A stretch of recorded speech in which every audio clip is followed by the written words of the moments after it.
Vou só destacar 2 pedacinhos aqui. Ele está falando sobre o Maracanã, a experiência do torcedor no Maracanã e sobre essas obras. E aí ele fala lá pela estante: não se mexe no teto da Capela Sistina, se restaura quando necessário. Estar no Maracanã tem ou tinha a dimensão do sagrado.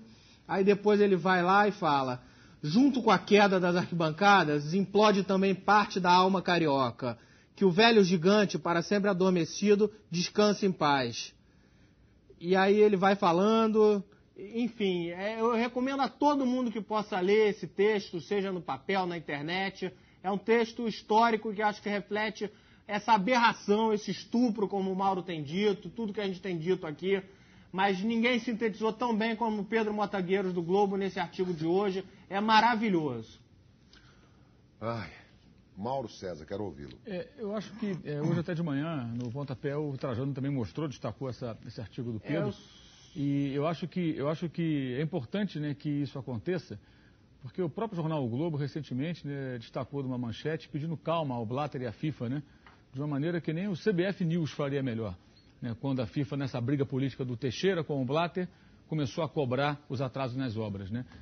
Seria muito importante que não só a sensibilidade de um jornalista e seu belo texto tocassem nessa ferida, mas que os veículos também tomassem mais posições, inclusive os jornais do Rio de Janeiro, porque há uma passividade assustadora com relação a isso, dos sites, das TVs, todo mundo, dos jornais, né? Eu que, moro há muito tempo aqui em São Paulo, mas que cresci no Maracanã, atravessando ali a Barca, a Ponte Rio-Niterói para ver os jogos do Maracanã, de todos os times, morava quase do Maracanã, cheguei aí 4 vezes por semana no Maracanã, em fase da minha vida, frequentava aquela geral ali como se fosse minha segunda casa.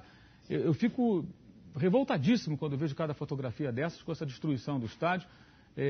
Estive lá no ano passado fazendo aquelas entrevistas e já deu para sentir o que vinha por aí. No dia que eu lá estive, estavam removendo as cadeiras e já dava para imaginar o quão assustador ficaria o estádio, mas ficou ainda pior. A visão é de terror quando você vê qualquer foto do Maracanã destruído.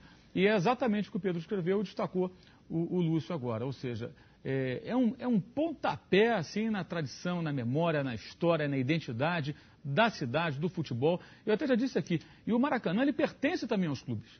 Ele pode não pertencer no papel, mas o que seria do Maracanã se não fosse o Flamengo, o Fluminense, o Botafogo e o Vasco? E claro, e a seleção da brasileira quando não era a seleção da CBF e jogava no Maracanã, jogava aqui em São Paulo, jogava no Mineirão e outros estados brasileiros. São esses clubes e a seleção brasileira, não essa hoje, da dona CBF, que construíram a história do Maracanã, que criaram todo o mito em torno do estádio, né, os grandes espetáculos dentro de campo e nas arquibancadas, fora de campo, os Geraldinos, os Arquibaldos, os estádios lotados, socados com 170 mil pessoas. Era inseguro, mas era fantástico. Um dos maiores orgulhos que eu tenho, João, como amante do futebol, é ter estado várias e várias vezes com 150, 160 mil pessoas no Maracanã. Era muito desconfortável, mas no dia seguinte você chegava na escola, no trabalho, e falava orgulhoso: não, eu estava lá, eu vi o jogo, eu estava no meio do povo lá. E isso não é mais possível.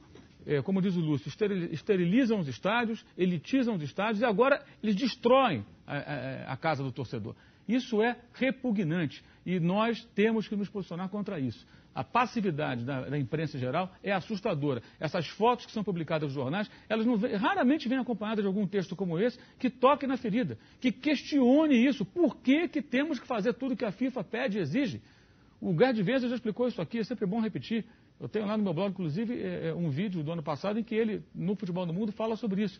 Tentaram fazer algo parecido com o Estádio Olímpico de Berlim. Queriam fechar aquele anel, que atrás do gol, onde tinha a pira olímpica, é uma ferradura, né? E queriam fechar aquilo ali. O Beckenbauer, que era o presidente do comitê organizador da Copa do Mundo de 2006, virou e disse: não, aqui vocês não mexem, faremos as adaptações necessárias para receber as seleções, os convidados da FIFA, a imprensa, porque é uma preparação especial, um grande número de jornalistas transmitindo o jogo, acompanhando e tudo mais, mas não vamos mexer na estrutura do estádio. O estádio continua até hoje tendo colunas que ficam à frente de algumas pessoas, mas que se dane, não vamos mexer aqui, não mexeram.